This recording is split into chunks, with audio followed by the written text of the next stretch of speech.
In this video tutorial, we're going to look at fixing the Elementor no content error.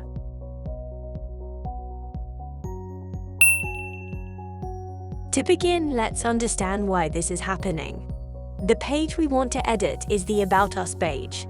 However, if we look closely, this page already has an assigned template file. If you try to edit a page with a template assigned, you will get the no content error. So to edit the default pages, we must use the PremiumPress site manager.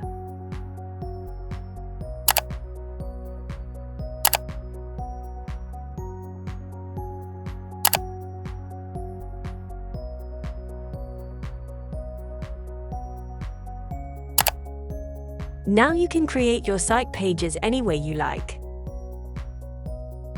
All PremiumPress themes work with the free Elementor version. We do not recommend using the Pro versions.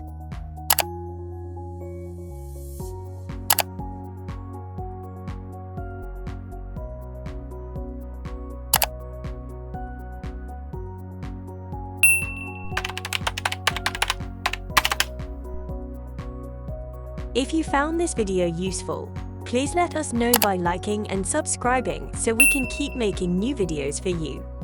Thank you.